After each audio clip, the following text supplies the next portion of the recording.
안녕하세요 여러분. 오늘부터 금요일까지 한 주 동안 여러분의 아침을 책임지게 될 주간 MC 박진영입니다. 시청자 여러분께 이렇게 만나게 돼서 정말 반갑네요. 잘 부탁드리겠습니다. 제가 최근에 그 별명이 오리알 박진영이었는데 오늘은 일주일 동안 이 베타로 뛰게 되다 보니까 속된 말로 이제 땜빵 박진영이 된 것 같습니다.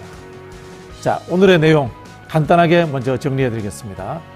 먼저 전현주 기자와 함께하는 뉴스픽 시간이 준비되어 있습니다. 이어서는요, 대담이네요. 부승찬 전 국방부 대변인 모시고 이종섭 주 호주 대사 논란과 관련되어서 이 재판 지연 등에 대해서 한번 짚어볼 생각입니다. 그리고 마지막으로는요, 쇼미더민심 시간입니다. 뉴스토마토 이승영 본부장, 박주용 기자와 함께 총선 민심을 짚어보려고 합니다. 생방송 중에 궁금하신 점이 있다면 언제든지 댓글로 남겨주시고요. 자, 그럼 뉴스 인사이다 본격적으로 시작하겠습니다.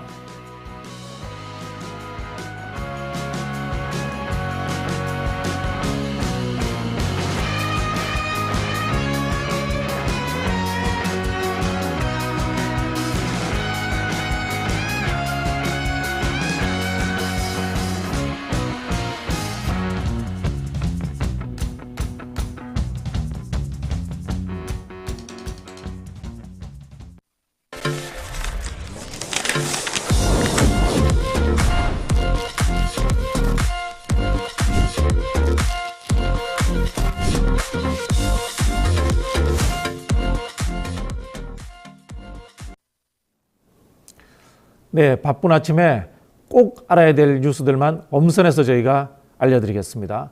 듣기만 해도 이해가 쏙쏙 되는 뉴스픽 시간입니다. 자, 오늘은 전현주 뉴스토마토 기자와 함께합니다. 안녕하세요. 네, 안녕하세요. 네, 자, 오늘 우리가 첫 번째로 다뤄볼 내용은요, 이종섭 장관 이야기인데요. 지금 정치권에서 여야를 막론하고 이종섭 그 주 호주 대사에 대해서 귀국하라 뭐 이런 요구를 많이 하고 있습니다.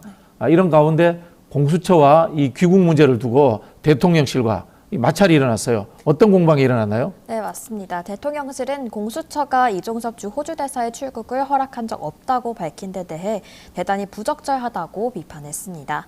대통령실 관계자는 이 대사가 출국하기 전 공수처에 자진 출석해서 4시간 동안 조사를 받았고 다음 수사 기일을 정해주면 나오겠다고 했다고 말했습니다. 그러면서 사실상 법무부 출국금지심사위원회도 출국을 허락한 것이라고 강조했는데요. 앞서 대통령실은 어제 오전 법무부에서만 출국금지 해제 결정을 받은 게 아니라 공수처에서도 출국 허락을 받고 이 대사가 호주로 부임한 것이라고 밝힌 바 있습니다. 이에 공수처는 출국금지 해제 권한이 없다며 따라서 조사 과정에서 출국을 허락한 적이 없고 해당 사건 관계인인 법무부에 제출한 출국금지 이의 신청에 대해서 법무부의 출국금지 유지가 필요하다는 의견을 제출했다고 반박했습니다. 그러자 대통령실은 만약에 공수처가 그렇게 급하다면 당장 내일이라도 이 대사를 소환해서 조사하라면서 이 대사에게 귀국하라고 할 것이 아니라 공수처가 먼저 소환을 통보하는 게 상식적이라고 지적했습니다. 그러면서 공수처가 조사 준비가 되지 않아서 소환도 안 한 상태에서 재외 공관장이 국내에 들어와 마냥 대기하는 것은 대단히 부적절하다고 지적했습니다. 즉 이 대사의 즉각 귀국을 일축한 셈입니다. 네. 대통령실하고 공수처하고 진실 공방 비슷한데요. 웬만하면 우린 대통령실 이야기는 안 믿죠. 바이든 날리면 이거 믿을 수가 없습니다. 자, 이뿐만이 아닌데요. 이종섭 호주 대사 소환을 둘러싸고 국민의힘과도 지금 마찰을 빚고 있어요. 지금 총선이 한 20여일 앞으로 다가왔는데 당정 갈등도 좀 심해지는 상황이죠. 네, 맞습니다. 국민의힘은 주말에 이어서 현재 정치권을 강타하고 있는 이종섭, 황상무 논란에 대해서 단호한 기조로 수습을 시도하고 있는데요. 당 지도부는 최상병 사망 사건 수사 외압 의혹으로 수사를 받고 있는 이종섭 주 호주 대사의 출국 논란과 관련해서 공수처의 즉각 소환 통보와 이 대사의 즉각적인 귀국을 요구하고 있습니다. 한동훈 위원장은 어제도 중앙선대위 비공개 회의에서 어제 밝힌 우리 입장은 그대로 간다면서 이 대사의 귀국을 촉구하는 입장을 유지하고 있는 것으로 전해지고 있습니다. 어제 한 위원장은 출근길 평소와 달리 말을 아끼는 모습을 보였는데요. 점심 식사도 도시락으로 먹으면서 외부 노출을 최대한 자제하는 모습을 보였습니다. 나경원 선대위원장도 어제 대통령실의 잘못이 없었더라도 국민들에게는 도피성 대사 임명으로 느껴질 수 있다고 지적했고, 안철수 공동선대위원장은 해임 문제도 검토할 수 있다고까지 언급한 상태입니다. 또한 언론인 회칼 테러 발언이 문제가 되고 있는 황상무 대통령실 시민사회 수석을 향해서도 계속해서 잦은 사퇴 압박이 이어지고 있는데요. 일각에서는 대통령실과의 갈등이 빚어지고 있는 거 아니냐, 이런 말들이 나오고 있습니다. 당분간 여당 지도부는 추가 언급을 자제하기로 함으로써 총선을 20여일 앞둔 상태에서 당정 갈등 논란을 재점화시키지 않겠다는 방침입니다. 이거 뭐 제가 보기에는 약속 대련은 아닌 것 같아요. 진짜 갈등인 것 같아요. 살기 위해서. 자, 이런 상황에서요, 민주당에서는 노무현 전 대통령을 비한 양문석 후보가 내관으로 떠올랐는데요. 이재명 대표를 비롯해서 뭐 이해찬 전 총리까지 공천 취소 가능성은 없다, 이렇게 일축을 했습니다. 어떻게 전망하세요? 네, 양문석 후보는 어제 예고한 대로 봉하마을을 찾아서 노 전 대통령의 묘역을 참배한 후 사죄하는 마음으로 왔다. 유가족에 대한 사죄, 그리고 노무현 전 대통령을 좋아하고 그리워하는 국민들에 대한 사죄라고 말했습니다. 홍익표 원내대표는 최고위원들의 다수가 문제가 없다고 결론을 내린 상태였기 때문에 현재로서는 그 결론을 뒤집기는 쉽지 않다고 말하면서 사실상 공천을 유지하기로 한 뜻을 내비쳤는데요. 여전히 친문과 친노계에서는 양 후보에 대한 비판적인 인식이 나오고 있습니다. 전해철 의원은 양 후보의 막말은 실수가 아니다, 세상을 보는 시각이자 인식의 표출이다라고 말했고, 김부겸 상임선거대책위원장은 어제 열린 선거대책회의 후에 입장이 달라진 게 없다면서도 계파 갈등 재발 우려에 대해선 무슨 말인지 모르겠다며 일축했습니다. 한편 이재명 대표는 어제 마포구 경의선숲길 기자회견에서 모든 판단 기준은 국민 눈높이다, 국민에 대해 주권자로 존중하지 않거나 일부 지역 주민을 편애했다면 엄정히 책임을 물어야 한다면서 공천 철회는 없을 것이라는 강경한 입장을 보였습니다. 그러나 이후에도 양 후보가 노 전 대통령을 가면 쓴 미국인 등으로 비하했다는 사실이 알려지면서 논란은 계속되고 있는데요. 양 후보가 비명계를 겨냥한 수박 발언에 대해서 공관위 면접에서도 뭐가 문제냐라는 취지로 발언한 것이 알려지면서 당분간 당내 반발 목소리는 계속될 것으로 보입니다. 한 3일 남았어요. 3월 21일 날 오전 9시에 후보 등록하거든요. 선거관리위원회 등록하면 끝나버립니다. 어떻게 될 것 같으세요? 그때까지 조용히 숨어 있으면 되죠. 네. 자, 의사 사태 이야기 해봐야 되는데요. 전공의들이 이제 의료 현장을 떠난 지 한 달이 됐습니다. 계속되는 의료 공백에 대해서 정부가 처음으로 그 의협의 비대위 간부들에 대해서 면회 정지 처분을 했습니다. 이거 새 거거든요. 자, 관련 내용 좀 이야기해 주시죠. 네, 정부가 전공의 집단 행동과 관련해서 김태구 의협 비대위원장과 박명하 조직강화위원장 등 비대위 간부 2명에 대해서 3개월 면허 정지 처분을 내렸습니다.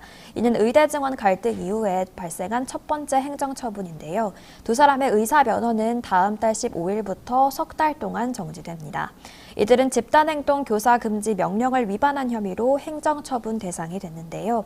정부는 지난달 6일 집단행동 및 집단행동 교사 금지 명령을 받았음에도 불구하고 집회 등에서 함께 투쟁해야 한다라는 등의 발언을 통해서 전공의들의 사직을 지지했고 또 집단행동을 교사한 것이라고 판단했습니다. 또 의대생들의 동맹휴학을 종용한 혐의도 받고 있는데요. 이에 대해서 박 위원장은 자신의 SNS를 통해 행정소송을 진행할 예정이라고 밝혔습니다. 보건복지부는 지난달 19일 김 위원장과 박 위원장에게 의사 면허 정지 행정처분에 관한 사전 통지서를 발송한 바 있는데요. 사전 통지서 발송 후 약 한 달 정도 지난 뒤에 행정처분을 내린 셈입니다. 한편 정부는 반드시 의료개혁에 성공하겠다고 공언하고 증원에 대한 의지를 거듭 강조해오고 있는데요. 박민수 복지부 제2차관은 어제 의사증언을 포함한 의료개혁은 국민의 생명을 보호하기 위한 헌법적 책무라면서 그간 의료개혁 시도는 번번이 실패했는데 이번에는 반드시 성공하겠다. 마지막 기회라는 막중한 책임감으로 후퇴하지 않겠다라면서 강한 의지를 내비쳤습니다. 정부의 강경한 태도를 비추어 볼 때 앞으로 다른 의협 집행부 간부들에게도 면허 정지를 집행할 가능성이 크다는 전망이 나오고 있습니다. 네, 의사협회 간부에 이어서 정부가 전공의에 대해서도 행정처분을 할 전망입니다. 자, 또 의대 교수들도 이제 사직할 수 있다는 이야기가 나오고 있어요. 의료 공백이 이거 더 커질 것 같은데요. 네, 맞습니다. 의대 증원에 반발해서 의료 현장을 떠난 전공의들에 대한 행정처분도 곧 무더기로 진행될 거란 예상이 나오고 있는데요. 전공의들은 지난달 19일을 기점으로 본격적으로 병원을 떠났습니다. 정부가 제시한 복귀 기한인 지난달 29일까지 돌아오지 않은 전공의 수는 100대 수련병원 소속 약 12,000명으로 추정되고 있습니다. 복지부는 지난 5일부터 이들을 대상으로 3개월 면허정지 사전 통지서를 발송했는데요. 의견 진술까지 마친 전공의는 100명이 채 되지 않는 것으로 알려졌습니다. 이르면 오는 22일쯤부터 면허정지 처분 사례가 나올 것으로 보이고 있습니다. 특히 박 차관은 전날 기간 내에 의사표시가 없으면 처분이 가능한 상태가 곧 도래할 것이라고 경고한 바 있습니다. 또 서울대 의대 교수협의회 비상대책위원회는 오는 25일 사직서를 일괄 제출하기로 어제 밝혔는데요. 방재승 서울대 의대 교수협의회 비대위원장은 어제 국민 여러분께 의료 이용에 불편을 끼쳐서 대단히 죄송하다며 대국민 사과문을 발표한 바 있습니다.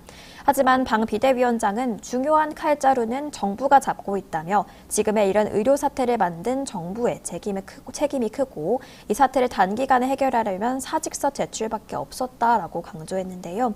이로써 정부와 의료계 간 강대강 대치는 당분간 지속될 것으로 보이면서 의료 공백 또한 당분간 지속될 전망입니다. 네, 정부는 징벌기관이 아니죠. 국정을 책임져야 되는 기관입니다. 검사 출신 대통령이 되다 보니까 모든 일에 대해서 징벌해서 해결해야 된다. 뭐 이런 생각을 갖고 있는 것 같아요. 제발 좀 정신 차려 주시기를 부탁을 드리겠습니다. 자, 전현주 기자님 감사합니다. 네, 고맙습니다. 네. 생방송 댓글 참여 계속해서 부탁드리고요. 잠시 후에 대담한 대담으로 돌아오겠습니다. 대담한 대담, 이거 어렵네, 경상도 사람한테는.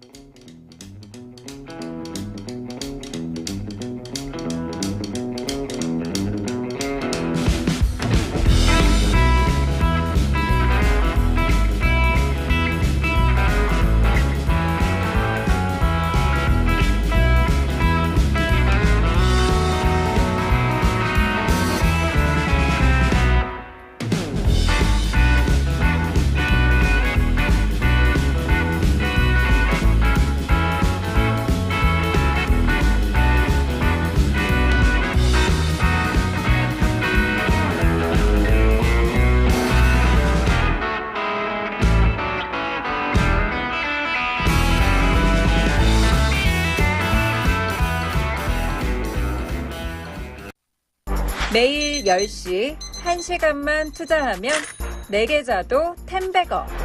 계장하자마자 급등? 따라잡아도 되나? 1분 대기조 점상이 답변해줍니다. 바쁜데 특징 중? 언제 공부해? 1시간만 투자하세요. 점상이 정리해줍니다. 단기로 치고 빠질 종목 없나? 매일 오전 10시 점상이 골라줍니다. 매일 오전 10시엔 점상을 잡아라. 유튜브에서 점상 시크릿을 검색하세요. 네, 댓글에 노영희 변호사 관련 글들이 많이 올라오네요. 우리 노영희 변호사의 무은 장구를 빌어주실 것을 부탁을 드리겠습니다. 자, 광고 하나 읽고 갈게요. 산삼의 본향 함양 지리산 자락 800고지에서 농약 한 방울 비료 한 톨 없이 오로지 자연의 힘만으로 자란 산양 산삼입니다. 사포닌 함량이나 효과는 자연 산삼과 진배가 없습니다. 7년근 뿌리, 잎, 열매 한 뿌리를 한 병에 담아내서 압도적인 사포닌 함량을 자랑하고 있습니다. 컴파운드 K 강화 특허 추출 방식으로 흡수율을 높였답니다. 어렵네. 사랑하는 부모님, 남편과 아내, 한 해를 열심히 살아가는 나 자신에게도 지리산 천년의 기운을 선물하시기 바랍니다. 산삼 순맥 원 플러스 원과 함께 2024년 새해맞이 이벤트로 산삼병 가득한 산삼떡 3종 세트도 준비했습니다. 전화 문의는 1666-1080 네이버 검색 산삼 순백입니다. 예, 바로 들어가겠습니다. 대담한 대담입니다. 와, 이 진짜 제목에 어울리는 분이야, 이분은. 자, 최근 이종섭 호주대사 출국 관련해 가지고요. 이 최상병 수사 외압 사건과 관련해 가지고 이제 재판은 전혀 진행이 안 되고 있어요. 수사는 물론이고요. 네. 자, 여기 관련해서 우리 부승찬 전 국방부 대변인 모셨습니다. 안녕하세요. 안녕하십니까, 부승찬입니다. 반갑습니다. 후보로 뛰니까 어때요? 쉽지 않죠. 예. 쉽지 않아요? 예, 쉽지 않고 그다음에 늘 긴장하고 네. 조금만 실수하더라도 우리 국민들과 당원들이 이제 질책이 이어지고 네. 그러다 보니까 힘들지만 그래도 민주당의 승리를 위해서 특히나 용인은 상당히 중요한 지역이잖아요. 네. 국민의힘도 그렇고 개혁신당도 그렇고 반도체 벨트이기 때문에 그리고 이제 용인 4개 지역구가 있는데 병 지역이 항상 위태위태한 지역입니다. 병 네. 지역이 제가 출마한 이제 병 지역이 상당히 위태위태한 지역이고 21대 총선에서 약 5천여 표 차이로 한 번 이겨보고요. 그동안 이제 보수의 터밭 심장이라는 곳이기 때문에 항상 열심히 그리고 힘을 다해. 근데 그 지역구가 예. 뭔가 굉장히 재밌는 지역구예요. 예. 표창원 선배, 이탄희 의원, 예. 부승찬 대변인. 아니 저는 그쪽은 아니고요. 그쪽 아닙니까? 예, 그쪽은 이제 이현주. 그렇구나. 이현주 그럼 그쪽이 재밌는 걸로 할게요. 죄송합니다. 재밌는 이유가 민주당이 항상 져왔기 때문에 네. 그리고 그러다 보니까 이제 대선 지선까지 다 졌거든요. 그러다 보니까 부승찬으로 이제 바뀌면 재밌지 않을까. 예. 그리고 또 재밌는 이유 하나가 거기는 이제 윤석열 대통령의 절친이 또 단수 공천을 받은 데라 예. 상당히 싸움각이 되는 네. 그런 지역이죠. 또 군 출신이고 국방부 출신이고 하다 보니까 특히나 저는 공격자의 입장에서 윤석열을 심판하는 공격자의 입장이고요. 그쪽은 이제 윤석열을 보호하는 방어자의 입장이기 때문에 상당히 재밌는 본선이 되지 않을까 싶습니다. 네. 혹시나 떨어지시면 여기 다시 출연하시면 안 됩니다. 네. 네. 반드시. 국회의원 되어가지고 출연료 안 받는 상태로 출연 계속해 주실 것을 부탁을 드리겠습니다. 알겠습니다. 자, 본격적인 이야기 나눠보겠습니다. 이종섭 대사 관련해가지고 대통령실 이야기하고 공수처 이야기가 서로 달라요. 예. 공수처가 허락했다라고 대통령실에서 이야기했는데 네. 제가 아는 바도 그렇고 공수처가 허락할 권한이 없는 걸로 알고 있는데요. 네. 이 공방 어떻게 보세요? 출국 금지 해제에 대해서는 이제 법무부의 절대적인 권한이죠. 이 해제위원회를 열어서 결정하는 사안이기 때문에 대통령실이 참 궁색한 변명을 내놓지 않았나 하는 생각이 들고요. 공수처도 발언을 했지 않습니까? 네. 여기에 대해서 권한이 없다라는 발언을 했기 때문에 글쎄요, 대통령실이 왜 그러는지 모르겠다라는 말씀을 드리겠습니다. 네. 그 대통령실에서는 공수처가 소환도 안 했는데 네. 제외 공간에 이제 기관장 대사죠. 네. 대사가 국내에서 계속 그 수사를 기다리고 있어야 된다는 건 말이 안 된다. 이런 이야기를 했거든요. 예. 소환도 안 됐다. 지금까지 이게 가장 큰 사건, 최수근 상병 사건은 너무나 큰 사건이고, 국민들이 관심을 갖고 있고, 그 다음에 속속 그런 커넥션, 그 다음에 대통령실의 외압 논란, 이런 것들이 밝혀지고 있고, 녹취록들이 공개가 되고 있고, 통화 기록이 공개가 되고 있는 상황에서,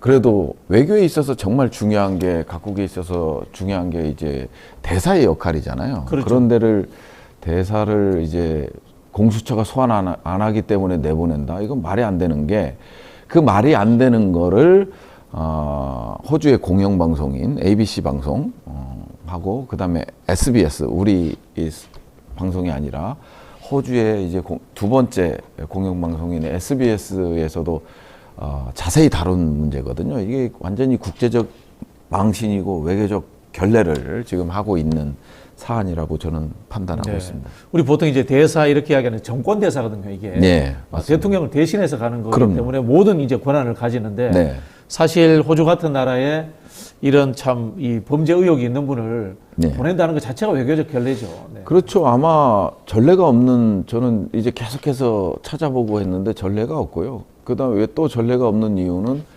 호주 대사들의 임기를 한번 보니까 2년, 최소 2년에서 3년 사이더라고요. 모든 대사들이 그렇죠. 그렇게 이제 급작스럽게 일 잘하는 대사를 바꿀 수 있는 데가 아니거든요. 호주도. 네네. 물론 장관급이 가는 장관급 격에 맞는 대사를 보내는 데도 아니고요. 차관보급이 가는 데잖아요. 네, 그렇죠. 그런 데를 이제 국방부 장관을 역임한 사람을 보내는 것도 뭔가 이제 국민들로 하여금 비판이고 외교적으로도 논란이 될 수가 있고 뭐 저는 그렇게 보고 있습니다. 정부 쪽에서는 이 대사 임명에 대해서 한미일 그 호주 안보 협력하고 방산 수출의 적임자다. 네. 그런 이야기를 하는데요. 실제로 방산 수출하고 호주하고 관련이 있나요? 우리나라하고? 아니 뭐 레드백이라든지 레드백 장갑차라든지 이런 것들을 지난해에 이제 수주를 하긴 했죠. 네. 계약서에 사인을 하긴 했어요. 독일 전차하고 이제 장갑차하고 이제 경쟁을 해서 약 3조 원의 계약을 체결했거든요. 그 체결한 것도 전임 외교 대사가 이제 노력도 한 것도 있지만 실질적으로 봤을 때 우리가 방산과 관련돼서는 이제 국내에서 역할을 많이 합니다. 네. 뭐 대통령실이라든지 그다음에 국방부 장관이 실제 이제 그 방산 수출과 관련된 국가를 방문해서 이제 협조도 구하고 또 초청을 해서 역할도 하고 그럼으로써 이제 세일즈를 좀 많이 하는 편이거든요. 그리고 이제 이종섭 장관이 방산에 대해서 뭘 알아요? 장관을 1년 조금 넘게 했던 거 외에는 방산 전문가도 아니에요. 네. 방산 전문가도 아니고 그리고 뭐 방산 수출이나 안보적인 걸로 해서 대사를 보냈다 한다고 치면 모든 데를 이제 군 출신 그다음에 장관 출신들이 국방부 장관 출신들이 가야 되는 게 맞는 거고요. 그동안 이제 호주 대사가 1년 3개월 정도 전임이죠. 대사가 이제 뭐 외교부 기조실장도 하고 그다음에 재동포 영사실 실장도 하고 차관보 역할을 하면서 상당히 거기에서도 평이 좋았어요. 그런 좋은 대사를 급작스럽게 바꾸고 그다음에 외교적 절차 또 다 무시하고 국내에서 이제 교육받는 거 인수인계하는 이런 절차들이 지금 하나도 이루어지지 않은 상태에서 사본 시임장만 갖고 갔다라는 거 아니에요. 이거는 누가 봐도 도피성이고 외교부도 진짜 참담할 겁니다. 말은 못해서 그렇지. 그렇죠. 이게 외교라는 게 우호 교류 협력 네. 뭐 이런 이야기를 하는데 네. 무기팔로 대사 보낸다 이런 이야기는 참 제가 처음 듣는 것 같고요. 네. 그럼 만약에 뭐 국정원 출신 대사가 가면 정복회로 갑니까? 그렇죠. 이제 앞으로는 이제 그런 식으로 해서 외교관들이 아닌 여기 계시는 뭐 외교 안보 분야에 정통한 장관, 차관 출신들을 전부 보내야 되는 게 맞죠. 네. 황당한 이야기인데요. 예. 한동훈 비대위원장도 여기에 대해서 문제 제기를 했습니다. 예. 이종섭 대사를 내일이라도 귀국시켜야 한다. 뭐 예. 이런 이야기를 했는데요. 예. 아마 선거에 도움이 안 되니까 그렇겠죠?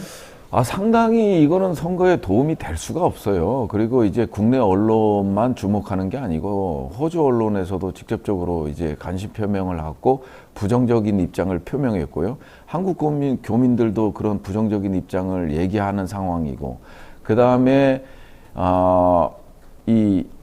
결국은 이종섭으로 최수근 상병 사건과 관련돼서 직권남용이라든지 외압 의혹 자체가 이제 이종섭으로 가고 있는 거거든요. 이종섭 전 장관으로 가고 있는 상황에서 피의자를 도피시킨 거기 때문에 국민들이 바보도 아니고 이런 것들을 이해 못할 리는 없거든요. 과연 이런 정권을 그대로 둬야 되나 하는 생각을 하고, 그거를 이제 국민의힘에서는 과거 사건과는 다르게 뭐 디올법이라든지 이태원 참사라든지 뭐 이채 양명주라고 하는 게 있잖아요. 네네. 뭐 최수근 상병도 거기 들어 있습니다만은 그런 사건과는 달리 국민적으로 이제 부정적 입장들이 상당히 많이 표출되고 있는 상황이기 때문에 한동훈 장관이 윤석열 대통령에 좀 이렇게 맞선다고 해야 될까? 약간 갈등하는 모습을 지금 보여지는 게 총선 필패의 가장 큰 변수가 될 수 있기 때문에 그러는 건데요. 저는 지금까지 생각으로는 뭐 그동안 윤석열 대통령이 해온 거나 한동훈 비대위원장이 해왔던 걸로 봤을 때 국민들을 조금이라도 달래기 위한 립서비스 차원이 정치적 립서비스가 아닌가 하는 생각이 듭니다. 그럼 실제로 이정섭 대사가 귀국할 가능성은 없다고 보고 계시네요. 저는 가능성이 전혀 없다고 보는 건 아니고요. 가능성이 적죠. 가능성이 좀 적은 이유가 뭐냐면 와서 이제 압수수색도 받아야 되고 그다음에 이제 전화기에 대한 포렌식도 전혀 안 하고 이미 제출한 거잖아요. 네. 송영길 전 대표 같은 경우는 이제 뭐 휴대폰을 받거니 어쩌냐 하면서 상당한 비판에 직면한 적도 있었는데요. 그런 수사가 제대로 될 수도 없고요. 외교 안보 수장들이나 기관에서 가장 하기 좋은 표현이 뭐 기자들이나 정보 공개 청구를 하게 되면 뭐냐면 디올백도 그랬고요. 네. 이런 것들은 국가 안보에 위해되는 사안. 디올백이 국가 안보구나. 예, 예. 참. 그런 사항으로 이제 정보 공개를 거부하잖아요. 네. 대사 같은 경우는 특히나 심하죠. 지금 호주와의 관계라든지 외교 관계라든지 중요한 이슈라든지 회의가 있는데 이런 문제로 해서 소환을 한다는 거에 대해서 정당하게 거부할 수 있는 게 대사만큼 좋은 게 없고 그래서 이제 가장 최적의 직이 뭐냐 대사라는 거죠. 말 한마디 외교 안보에 심각한 위해를 초래할 수 있다. 이런 말 한마디면 모든 게 용서가 되니까. 그것도 법으로도 보장이 되기 때문에 네. 그런 거죠. 사실 뭐 4대 강국도 아니고 호주 대사가 뭐 외교 안보에 얼마나 결정적인 그렇죠. 영향을 예. 미친다고 진짜 참. 네. 그렇죠. 예, 그럼 뭐 알겠습니다. 국민들이 다 이해하고 있고요. 외교 안보를 전공하는 뭐 전문가, 학자들, 그 다음에 외교 정책에 직접적으로 관여하는 정책 결정자들이나 집행자들도 호주의 격을 낮추는 게 아니라 우리가 이제 중점적으로 외교를 관리해야 될 때 이런 데와 비교했을 때 호주가 그동안 해왔던 대사들을 보면 거의 이제 뭐 실장 맞추고 차관복급이 같거든요. 그렇죠. 예, 그리고 이제 거기를 맞추고 대사를 맞추고 퇴임하는 데를 갔고요. 이제 정년을 앞두고 있다고라는 핑계도 됐어요. 대통령실에서. 대사는 그냥 공무원 신분이면 정년을 앞둘 수도 있지만 그러면은 이제 뭐 4대 강국 대사나 그다음에 이제 공직에서 물러난 사람들이 대사가 가잖아요. 그러면 거기에 정년은 그러면 이제 정년을 앞둔 공무원 정년을 앞둔 사람들은 그러면 대사를 갈 수 없는 거잖아요. 그 논리도 상당히 빈약하다. 이런 말씀을 드립니다. 그렇죠. 사실 호주가 미국의 그 동아시아 태평양 전략을 그대로 수용하는 국가이기 때문에 예, 그렇죠. 그렇게 뭐 자율성이 있지 않아요. 그런 그런 말씀 드리고 싶고 예. 이게 이제 외교 분야에서 하나 말씀드리고 싶은 게 우리나라가 굉장히 많이 이제 그 행정 관료 체계가 발전했는데 아직도 후진적으로 남아 있는 게 직업 외교관 제도예요. 사실 외교라는 것이 정치의 가장 고도의 기술인데 지금 표현하자면 공무원들이 가잖아요. 사실 좀 문제거든. 네, 맞습니다. 다른 나라에 비해서는 특히나 문제죠. 네. 자, 그러면은 이종섭 장관 수사 관련해 가지고 솔직히 공수처가 수사가 진행 속도가 느린 것도 사실이잖아요. 네. 만약에 이거 공수처가 소환한다고 한들 제대로 수사할 수 있을까요? 아니, 이 수사는 공수처의 수사는 뭐 사실은 쉽지 않다고 보여져요. 쉽지 않은 이유가 그간에 보여줬던 것들을 보면 알 수 있잖아요. 상당히 뒷북을 치고 늦게 이루어지고 그나마 국민들이 의지하는 데가 공수처밖에 없거든요. 사법부도 그렇고 그다음에 이제 뭐 사법기관 같은 경우들 공수처를 제외한 사법기관 자체가 뭐 다 그런 건 아닙니다만은 권력의 입맛에 맞춰서 판결도 내려지고 있고 압수수색도 이루어지고 있고 그다음에 뭐 김혜경 여사 법화 논란도 보면 이제 김건희하고는 너무 다른 행태를 보이고 있고 이런 것들을 전반적으로 봤을 때 공수처가 현직 대사를 과연 조사를 하게 된다면 저는 기껏 해봐야 서면조사, 천공이 했던 서면조사 정도 뭐 그 정도 외에는 뭐 답이 안 보이는 것 같고요. 그리고 소환한다고 해서 와서 뭐 하루 이틀 있다가 또 중요한 외교 행사가 있고 국익에 상당히 중요하다 이런 핑계를 대서 다시 왔다가 뭐 몇 시간 조사받고 갈 거고요.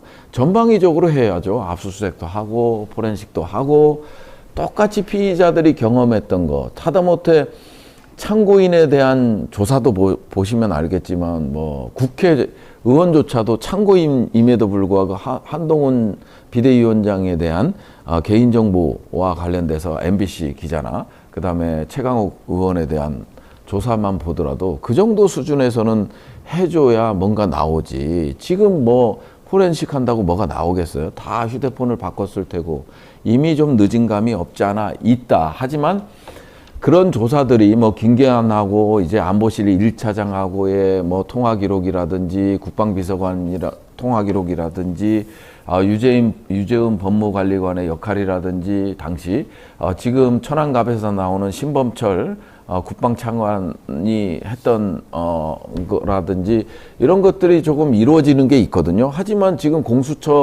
이종섭 장관하고 같이 공수처 조사가 이루어져야 되는 게 뭐냐면 지금 경북에서 단수 추천을 받은 국가안보실 2차장, 네. 임종득 2차장에 대한 조사도 지금 전혀 이루어지지 않고 있는 상황이잖아요. 그렇죠. 이분도 용의선상에 있는 분을 공천을 줘서 내보냈어요. 아니 이번에 보면 최수근 상권 외압 의혹과 관련돼서 가장 핵심적인 역할을 했던 사람이고, 그 다음에 이제 안보실장, 그 다음에 이제 신범철 국방부 차관, 안보실과 소통했던, 대통령실과 소통했던 신범철 지금 천안갑에서 나가는 국방부 차관, 이런 사람들에 대한 조사가 전방위적으로 안 이루어진 상태에서 이종섭 장관을 공수처가 대놓고 하기는 어렵고, 그 고리들의 연결되는 과정들을 수사하고 전방위적으로 수사하고 나서 이종섭한테 가야 되는 거고요.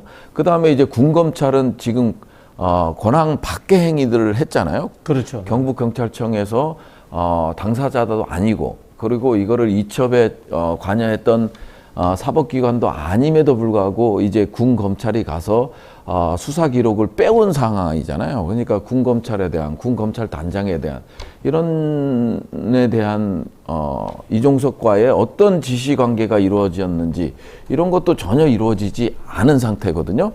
일정 부분 언론에 보면 퍼즐이 좀 맞춰가는 것 같지만 실질적으로 핵심적, 이종섭을 중심으로 한 그 핵심 라인들에 대한 조사가 안 이루어졌고, 그 다음에 이종섭과 대통령실, 뭐 통화 기록이 일반 기록 하나가 나온 거, 그거 하나밖에 없는데 그런 조사들이 전혀 이루어지지 않은 상태에서 무작정 불러봐야 조사할 게 없어요. 그러다 보니까 와도 뭐 몇 시간 하고 또 출국하는 그런 모양새밖에 보이지 않는 것이기 때문에 그런 핵심 관계자들에 대한 조사들이 철저하게 선행되는 게 정말 중요하다. 지금 말씀 들어보면은 이제 군 검찰이라든가 그리고 이 공수처, 예. 그리고 사실 또 일반 또 경찰에서도 이게 수사를 하게 되는데, 그렇죠. 이게 막 혼재돼가지고 막 뒤섞여 있단 말이에요. 이 과정이 자기 기관의 권한을 넘어서면은 이게 흔히 하는 말로 이제 국기문란이 될 수 있는 거지 않습니까? 그리고 좀 더 이제 우리가 이제 상상컨대 만약에 이 장관의 이 수사 외압의 주체가 장관보다 높은 사람, 대통령이었다. 이렇다면 이게 국기문란 사건이 되는 거죠. 그렇죠. 탄핵 사유에 해당되는 거고요. 저는 이제 국방부에 근무를 했고, 이해람 중사 사건이나 부실급식 사건이나 각종 사건 사고를 보면서 느낀 거는 뭐냐면 국방부는 상당히 경직돼 있어요. 경직돼 있다 보니까 중요한 이슈에 대해서, 그리고 이제 이종섭 장관이 30날 결재하고 31일 날 그 이첩 보류 지시가 이루어지는 거 아니에요? 전화 한 통, 그 다음에 안보수석 비서관 회의를 통해서 그 이후에 뭐 언론이나 박정은 수사단장의 진술서에 나와 있는 내용이지만 대통령실에서 대통령이 경로를 하고 전화를 하고 나서 이게 바뀌는 게 이루어지는 거거든요. 그러다 보니까 뭐랄까, 실질적으로 봤을 땐 이런 지금 관계들 속에서 뭔가 이루어지는 상황에서 지금 공수처, 그다음에 경찰청, 뭐 다양하게 지금 수사가 이루어지고 있지만은 공수처를 제외하고는 실질적으로 직접 나서서 검찰이라든지 경찰청이라든지 군검찰이라든지 조사본부라든지, 박정훈 수사단장 같은 경우는 또 뭐 군검찰을 조사본부에다가 또 고소하는 그런 언론 기사도 나왔던데요. 허위 사실에 대해서 이거 조사가 나왔는데, 여기는 제가 조사를 받아봐서 아는데요, 권력의 진짜 순수한 양입니다. 전혀 여기서는 뭐 어떤 거를 밝히고 이런 것들이 이루어지지 않고요. 유일하게 할 수 있는 게 공수처고요. 공수처도 이제 지금 공수처장이 지금 공백 기간이 꽤 길었잖아요. 한 2달 정도 된 걸로 알고 있는데 거기서도 실질적으로 뭐 가능성을 기대하기는 어렵고 결국은 특검으로 가야. 특검으로 가야 되나? 예, 가지 않고는 이런 커넥션들, 그 다음에 대통령실의 외압, 이런 것들을 밝히기 어렵고 아까 서두에 말씀드렸습니다마는 국방부가 경직돼 있기 때문에 그 이해람 중사나 이런 사건에 있어서 안보실에서 어떤 오다가 뭐 좋은 말로 협의가 되지 않고는 움직이지 않는다. 국방부 자체적으로 이거를 잊혀 보류해라. 이건 구조적으로 불가능해요. 그래서 저는 상당히 합리적 의심을 하는 게 이건 대통령실이 개입을 했을 가능성이 상당히 높아요. 그렇지 않고는 군의 수장이 본인이 결제한 거를 바꾼다. 이건 있을 수 있는 일이 아닙니다. 그렇죠. 이 군이라는 데가 공직 사회 중에서도 가장 경직된 것 아닙니까? 예, 이 그렇죠. 경직이라는 단어가 사실은 업무 영역을 넘어서는 일을 웬만해서는 하지 않는 조직이다. 한 번도 그런 전례가 없어요. 그렇죠. 그런 전례가 없는데 왜 넘어섰느냐? 네. 외부에서 어떤 영향이 없으면은 넘어서지 않는다라는 이제 우리가 이제 짐작을 하게 되는 상황인 거죠.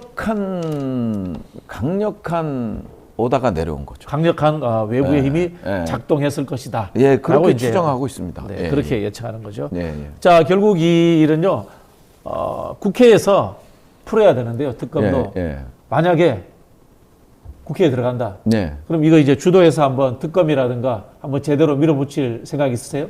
그럼요. 국방부의 의사결정 과정을 그나마 제일 국회의원들 중에 제일 국방 전문가들도 계시고 하지만 국방부 내부에서 청와대의 소통이라든지 당시 청와대의 소통이라든지 국방부의 의사결정 과정이라든지 이런 것들을 너무나 잘 알고 그 다음에 뭐 군사보좌관이 김기현한테 이제 텔레그램으로 보낸 게 이제 밝혀지고 이런 것들이 늘상 실제적으로 일어납니다.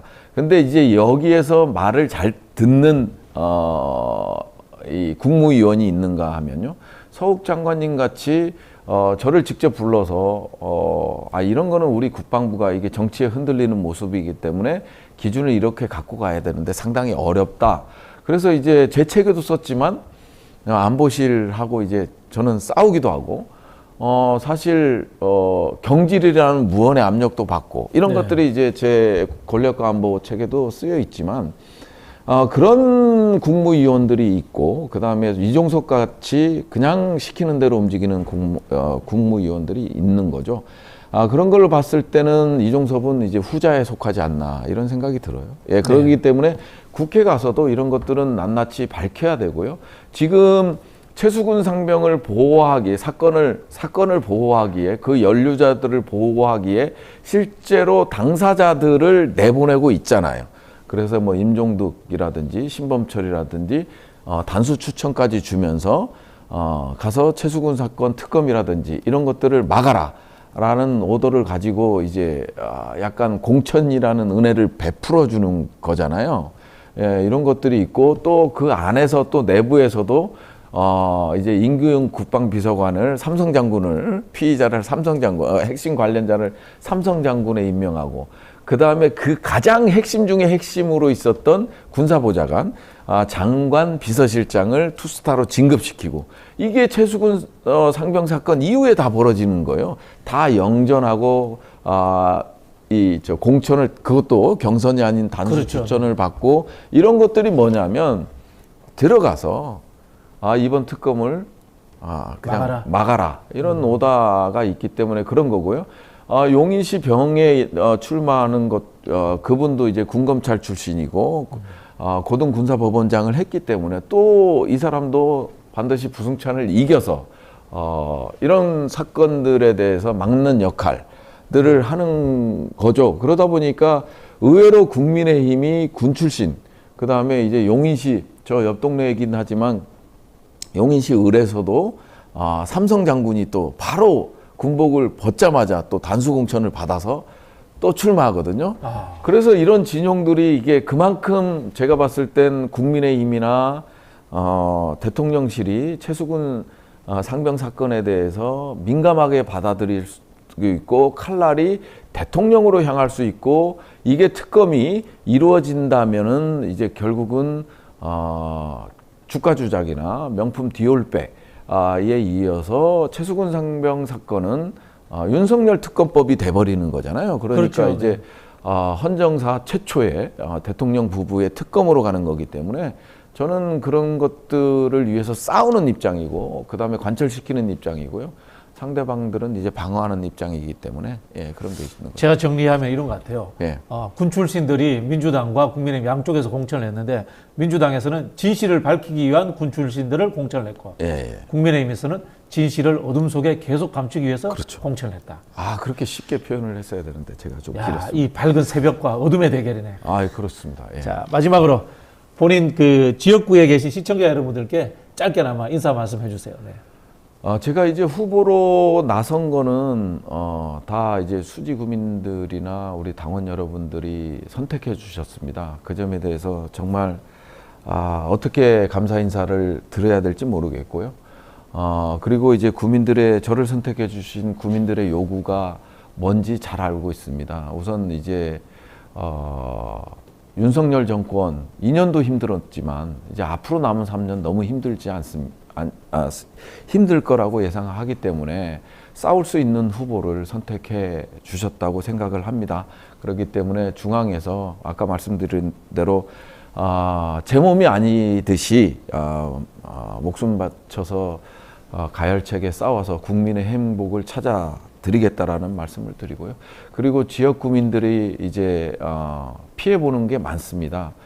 신분 당선 요금이나부터 시작해서 곳곳에 수지구민들이 피해를 보는 게 많기 때문에 또 그 점에 있어서는 여야가 아닙니다. 과연 에너지 넘치는 후보로서 품격 있는 수지라는 도시에 걸맞게 상당히 수지 발전을 품격 있게 내 나가겠다 이런 말씀을 드리겠습니다. 그래서 4월 10일 총선은 윤석열 정권 심판이자 수지의 기분 좋은 변화를 이끄는 날이 될 것입니다. 그래서 부승찬 후보를 많이 지지해주고 응원해달라는 부탁의 말씀을 아울러 드립니다. 감사합니다.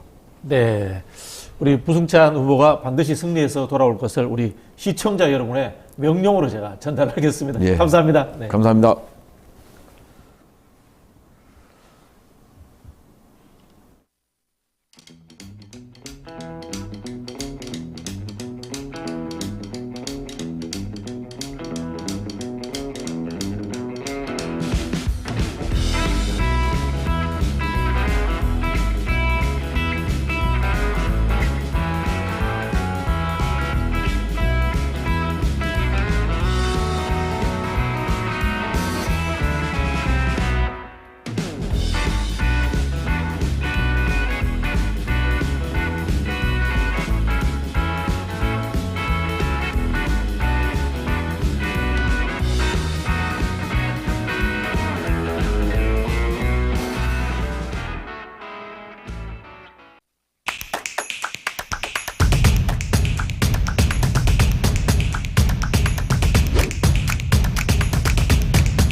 자, 잠시 광고 좀 하고 가겠습니다.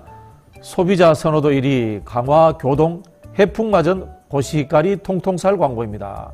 1kg씩 소량으로 진공 포장되어 있고요. 청결하고 신선합니다. 무공해 지역에서 생산된 상등급의 쌀입니다. 깨끗하고 맛과 모양이 좋은 통통살입니다. 현재 통통몰에서 판매되고 있고요. 소비자들 만족도가 아주 높다고 하니 구매해서 드셔보시기를 추천드립니다. 여러분의 많은 성원 부탁드리겠습니다. 자, 이어서 바로 쇼미더민심 시작하겠습니다. 자, 매주 화요일 쇼미더민심 여론조사를 통해서 민심을 알아보는 시간입니다. 총선이 20여일 정도로 다가왔는데요. 민심이 어떻게 나타났을까요? 이승영 뉴스토마토 본부장, 박주용 정치부 기자와 함께 알아보겠습니다. 안녕하세요. 안녕하세요. 자, 여론을 저희가 한번 알아봐야 되겠는데요. 미디어 토마토에서 실시한 여론조사 한 주간의 동향이 어떤가요? 네. 일단 지역구 국회의원으로 어느 당 후보에게 투표할 것이냐 먼저 물어봤고요. 더불어민주당이 44.9%, 국민의힘이 39%, 그리고 개혁신당이 3.6%, 기타 다른 정당이 3.9%, 새로운 미래 2.7%, 녹색정의다 1.6 이런 순으로 나왔네요. 네. 이게 정당 지지율이 아니고 지역구에 누구에게 네. 투표할 것이냐라는 맞습니다. 지역구 단위 구체적 선거 네. 이야기입니다. 네. 네. 그러다 보니까 민주당 지지율이 높게 나왔네요. 지난 조사로 대비하면 민주당이 한 3.4%포인트 떨어졌고 국민의힘이 한 1.5%포인트 상승을 했는데 다 오차 범위 내입니다. 그래서 이렇게 권역별로 일단 보시면은 이게 광주, 전라, 대구, 경북을 제외하고 오차 범위 내 접전이 전국에서 벌어지고 있다. 일단 서울에서 그렇고요. 충청 지역, 대전, 충청, 세종에서도 그렇고 또 부울경에서도 막상막합니다. 또 강원, 제주에서도 거의 대등한 수치로 나오고 있어요. 오차 범위 내에서 접전을 벌이고 있다. 다만 인천, 경기 지역에서는 민주당이 국민의힘의 오차 범위 밖에서 앞서고 있습니다. 민주당이 48.7%고요. 국민의힘이 36%입니다. 네, 다만 그 중도층의 경우에는 민주당이 여전히 50%대 지지율을 유지하고 있었거든요. 그러니까 중도층을 따지면 국민의힘을 지지하는 지지층이 30.8% 그리고 민주당이 50.0%였습니다. 그러니까 민주당 같은 경우에 이 중도층 지지율이 계속해서 50%대를 지난주에서 2주 연속 유지를 하고 있는 건데요. 아무래도 중도층 민심은 그 보수층이나 진보층과는 다르게 이렇게 어떤 현안에 대해서 충분히 어느 정도 계속해서 이동할 수 있는 층이기 때문에 민주당이 중도층에서 앞서고 있다는 거는 그 중도층이 정권 심판론에 어느 정도 기울어져 있다라고도 판단할 수 있거든요. 그런 면에서 봤을 때 중도층에서는 여전히 민주당이 우세를 보이면서 어느 정도 총선에서 이 부분에 대해서 민주당이 긍정적인 영향을 미칠 수 있다라고 좀 보고 있습니다. 그럼 당분간 이런 흐름이 계속될 거라고 보고 계세요? 그동안 이어졌던 추세는 계속되고 있어요. 연령별로도 보면은 30대에서 50대에서는 민주당이 우세합니다. 예. 그리고 60세 이상부터 70대 이상 이렇게 되는 분들은 국민의힘을 지지하는 층이 더 많고요. 20대가 이번 조사에서는 팽팽하게 나왔어요.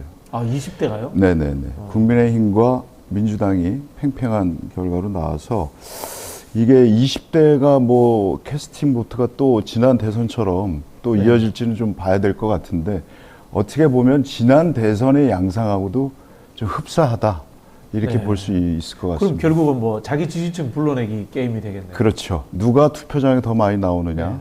그래서 요즘 조국 혁신당이 바람이 불고 있어서 조국 혁신당 때문에 민주당 범야권 지지자들이 투표장으로 나오는 어떤 그런 요인이 되지 않을까. 그런 추정도 가능하죠. 일단 조국 혁신당이 이슈몰이는 제대로 하고 있다. 이슈몰이는 제대로 이렇게 해석이 되겠네요. 자, 관련해 가지고요.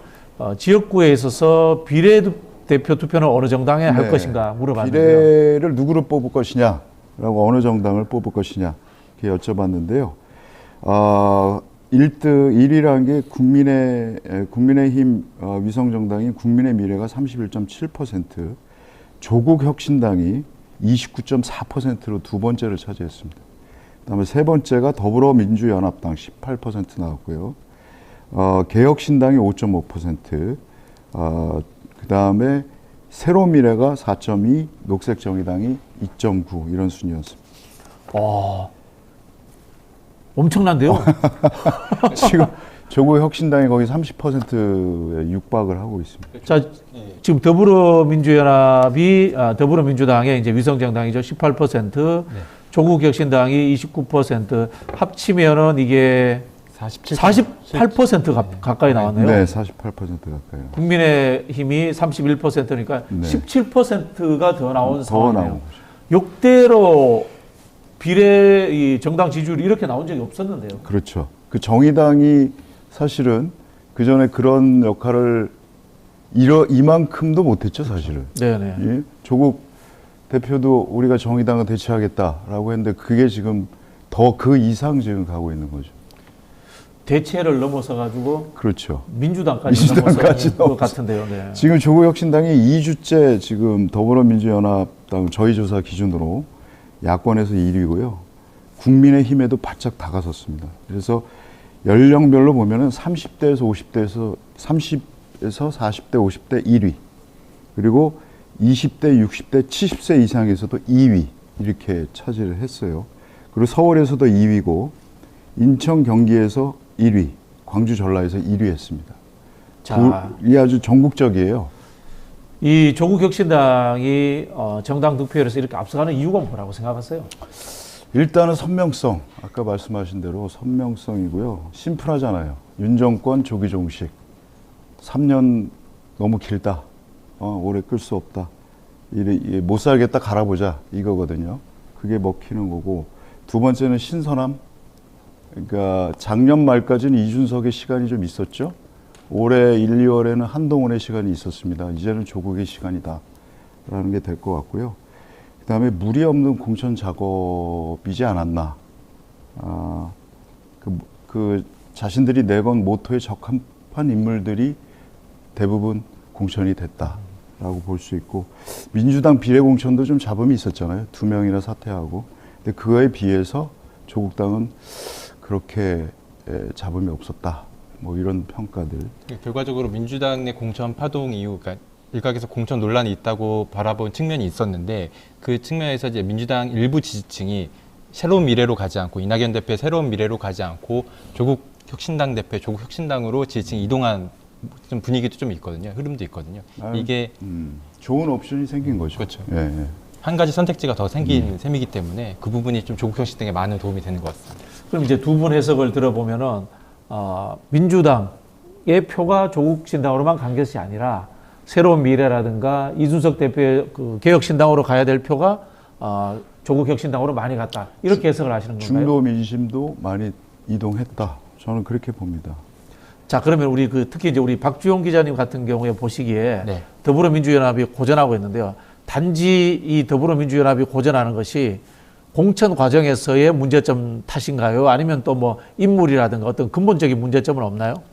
아무래도 더불어민주연합 같은 경우에는 최근 들어서 이제 비례대표 공천 관련해서 잡음이 좀 나왔었거든요. 그러니까 임태훈 연구센터 실장이라든지 뭐 진보당 비례 순번이라든지 그런 부분에서 좀 논란이 나왔기 때문에 민주당 지층에서 이걸 봤을 때 조국 신당과 비교해 보면 조국 혁신당이 훨씬 공천에 있어서 잡음이 좀 덜했고, 이런 측면이 조국 혁신당을 지지하는 하나의 요소가 됐고요.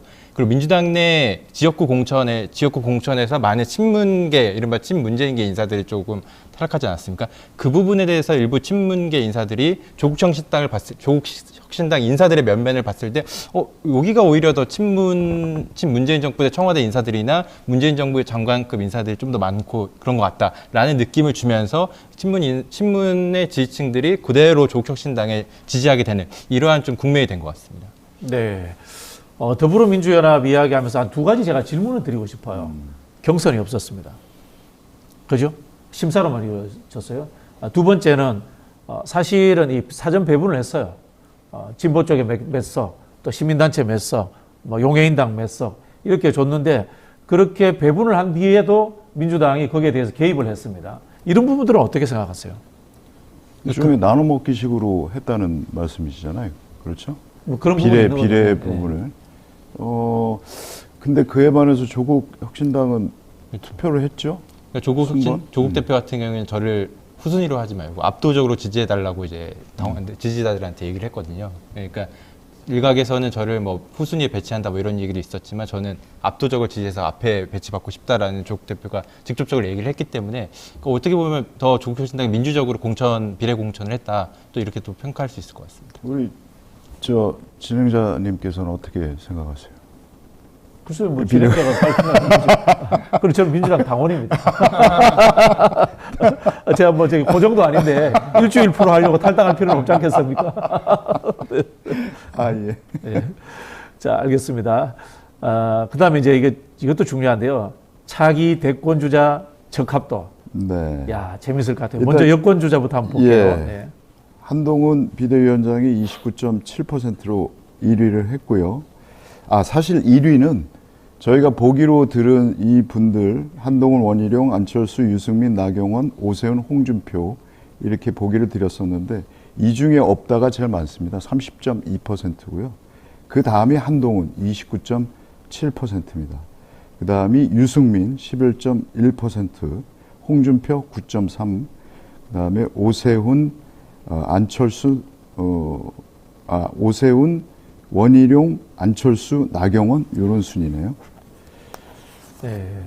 혹시 이 중에서 뭐 지역이나 연령별로 특별히 튀는 분들이 있나요?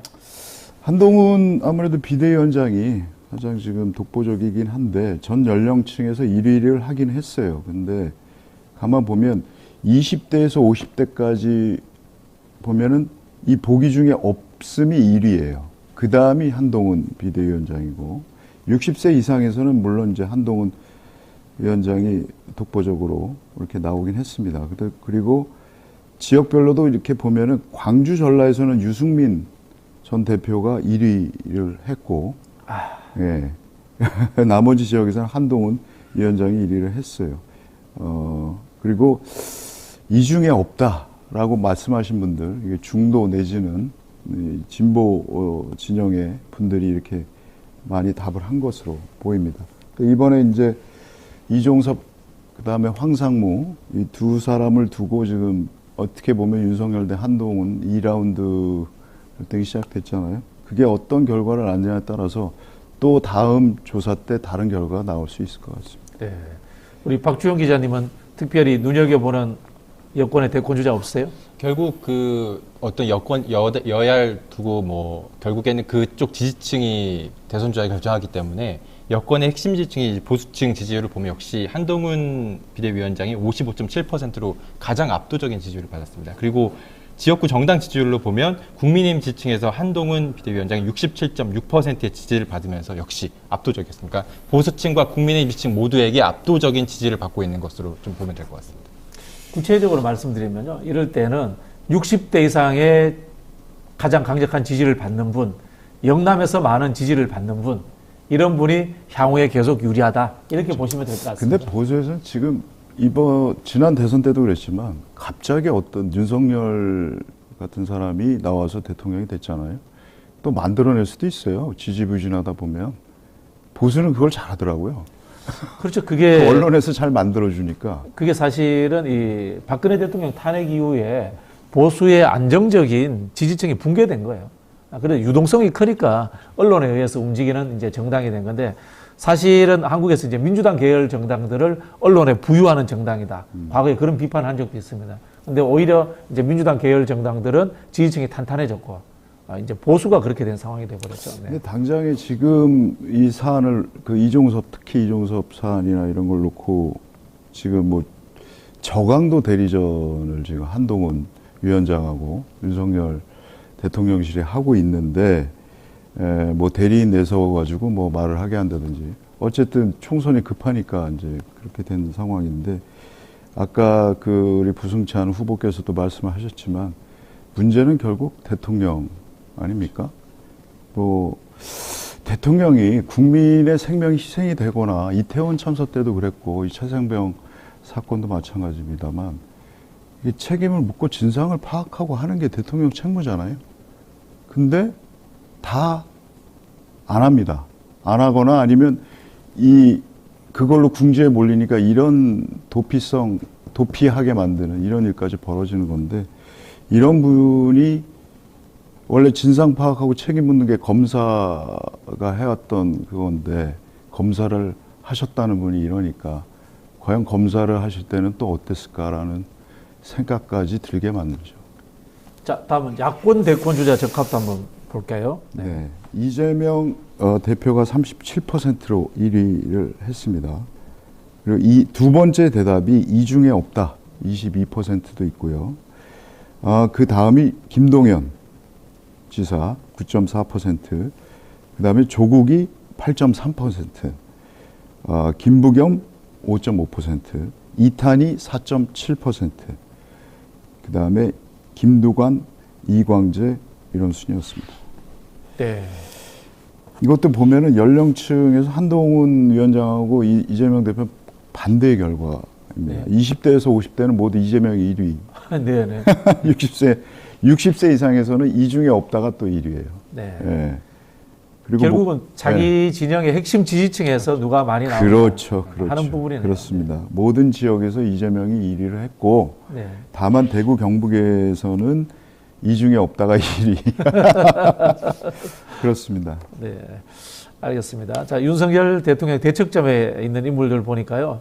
이재명 대표가 41.8%, 이준석 대표가 6.7%, 그리고 조국 장관이 18.7% 제법 많이 나왔네요. 두 번째. 네, 그렇습니다. 자, 윤석열 정권 조기 정식을 기치로 내건 조국 대표가 그래도 이재명 대표보다는 표가 뭐 상당히 적습니다. 그러니까 지금 박 소장님 말씀대로 이게 핵심 지지층에서 누가 과연 윤석열의 반대편에서 싸울 인물을 적합하냐? 이재명 대표죠. 그러니까 이렇게 답하는 건 당연하고요. 그러니까 윤석열과 대결하는 야권의 제일 주자는 그래도 이재명이다. 이렇게 보시는 거죠. 아무래도 지난 대선 때도 한번 붙었고 근소하게 졌고, 예. 그리고 지금 검찰 수사도 계속되고 재판도 계속 받고 있고 더 탄압을 받는 이재명 대표가 당연히 1위를 하겠죠. 네. 자, 계속해서 대통령 국정 운영 지지도 한번 볼게요. 네. 평가가 어떻게 나왔나요? 네. 긍정이 38.9%고요. 부정이 57.6%로 지난주하고 거의 변화가 없었습니다. 근데 이게 그 포집된 걸 보면은 중도가 많이 응답을 했네요. 네. 중도가 438명이 중도라고 응답을 해주셨고 보수가 332명, 진보가 253명입니다. 그러니까 이게 계속 이런 추세거든요. 네. 보수 표집이 진보보다 높습니다. 계속. 예, 중도가 항상 많고 그다음 보수, 그다음에 진보 이런 식으로 표집이 되고 있습니다. 그럼 이게 실제 투표를 하면은 진보가 더 나올 수도 있다. 그렇게 예측할 수도 있는 건가요? 그렇겠죠. 그럴 수 있죠. 네. 알겠습니다. 자, 윤석열 대통령 지지율은 계속해서 뭐 큰 차이는 없이 비슷한 흐름으로 가고 있는데 총선 전까지 계속 이렇게 가겠죠? 그럴 것 같습니다. 그럴 것 같고 이런 이종섭 대사 같은 이런 사건이 계속되면 아무래도 부정적인 영향이 더 커질 텐데 과연 이 사건을 어떻게 마무리하느냐, 그리고 국민의힘이 한동훈 위원장을 위시로 해서 이 사건을 어떻게 할 것인지. 지금 원래 그동안 좋았었거든요. 한 2주 전까지만 해도 국민의힘이. 근데 이 사건이 터지고 나서 갑자기 지지율이 확 떨어졌어요. 그걸 알고 있기 때문에 지금 수도권의 위기가 또 왔다. 국민의힘 뭐 그러고 있는데 이 사건을 어떻게 처리하냐에 따라서 달라질 것 같습니다. 저는 한 가지 더 변수를 꼽자면 의대 정원 확대 문제가 될 수 있을 것 같아요. 그러니까 현재로서는 아직까지 윤 대통령이 강경하게 조금 의대 정원 문제를 좀 바라보고 있지만 이게 어떻게 보면 국민들이 약간 피로감을 느끼고 있는 것 같거든요. 그런데 이 부분을 만약에 최근에 어제 같은 경우에는 의료계 인사들을 만나서 이제 좀 대화에 나와달라라고 요청을 했습니다. 윤 대통령이. 그런 것을 했을 때 향후 좀 총선 전에 의대 정원 확대 문제와 관련해 의료계와 좀 타협을 본다면, 협상을 통해서 타협을 본다면 이게 또 어느 정도 지지율 측면에서 좀 더 긍정적인 영향을 줄 수 있기 때문에 의대 정원 확대 문제가 좀 어떻게 총선 전에 어떻게 좀 이렇게 봉합이 될 것이냐, 아니면 더 크게 갈등 양상으로 번질 것이냐, 이 부분에 따라서 윤 대통령의 지지율이 좀 약간 출렁일 수 있는 그런 부분이 좀 될 것 같습니다. 박주혁 기자님 말씀 들으니까 우리가 이제 정치 현안에 매달리고 있습니다만은 사실은 사회적 이슈도 깊은 관심을 가지고 국민들의 여론을 살펴봐야 될 것 같아요. 네, 두 분 말씀 고맙습니다. 자, 여기까지 마치겠습니다. 네, 감사합니다. 쇼미더 영심. 쇼미더 영심. 자, 쇼미더 영심으로 넘어가 보겠습니다. 잠시 광고 타임이네요. 자, 이 오목한 시기를 헤쳐나갈 힘을 주시는 두 번째 주님을 소개하겠습니다. 믿을 수 없다. 더 착한 보험 광고입니다. 건강보험, 차량보험을 더 저렴하게 만나보실 수 있는 전문 보험 클리닉 업체입니다. 가족이나 친척, 지인들에게 묻지마 보험 가입 이런 거 하시면 안 됩니다. 보험료는 적당한 건지, 필요한 보장은 제대로 들어있는 건지 궁금할 땐 꼭 점검을 받아보시기 바랍니다.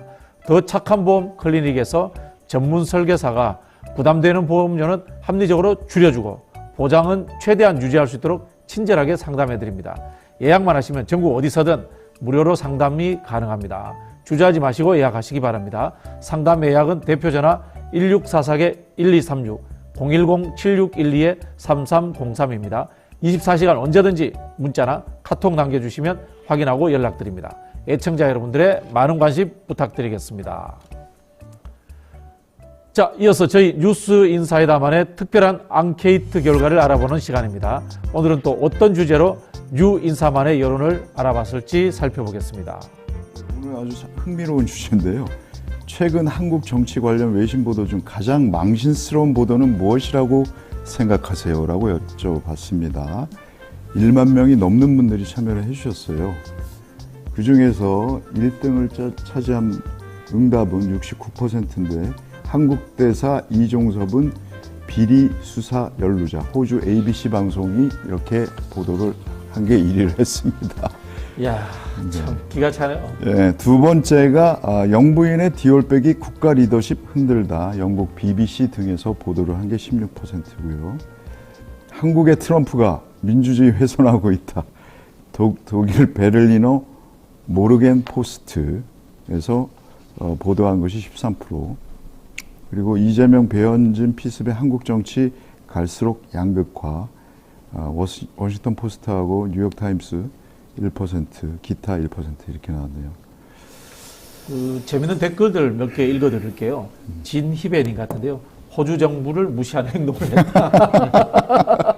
자, 호주 의문의 1패입니다. 아니, 저희 부모님이 지금 호주에 사시거든요. 30년 전에 이민을 가셔서. 그 호주 ABC 방송 상당히 신뢰를 받는 방송이에요. 이런 방송에서 이렇게 보도를 했으면, 네, 그 교민사회에서 얼마나 망신입니까? 자, 나라 망신, 국격 추락, 네. 창피함은 국민의 몫이다. 특히 지금 우리 재외 동포들 네. 정말 부끄럽다 이런 생각 드실 것 같아요. 네. 국격이 한순간에 추락을 했기 때문에. 자, 너무 많고 질이 나빠서 하나를 고를 수 없다는 게 가장 무섭습니다. 힘듭니다, 저희도. 네. 마지막 댓글은 유저 LC 4KC님께서, K5님께서 제가 어디에 글 남는 거 정말 싫어하는 사람입니다. 정치 관심 1도 없었는데 요즘 불쑥불쑥 화가 치밀어 미치겠습니다. 나라가 어찌 이렇게까지 망가졌을까요? 위에 제시된 것들만 나라 망신일까요? 모든 것이 다 나라 망신입니다. 영부인으로 시작해 도주 대사까지 일일이 나열하기도 힘들 지경입니다. 무엇을 하나 선택할 수 없을 만큼 나라 위상이 나락으로 떨어지고 있습니다. 부끄럽고 화나고 한숨만 나옵니다. 이렇게 말씀을 주셨어요. 진짜 민심이네요, 이게. 네, 그리고 몰빵님께서 어느 것 하나 걸을 수 없는 개망신이나 가장 최근 거 선택할 수밖에 없는 답답함이라는 이제 댓글 남겨주셨습니다. 네, 댓글 네. 보니까 참 네. 국민들의 심정이 다 담겨 있네요. 네. 네, 뉴스 인사이다 저희가 오늘 준비한 내용은 여기까지 마치도록 하겠습니다. 네, 감사합니다, 두 분. 네, 그리고 감사합니다. 잠시 있다가 저희는 그 뉴스 인사 프라임으로 진행되도록 하겠습니다.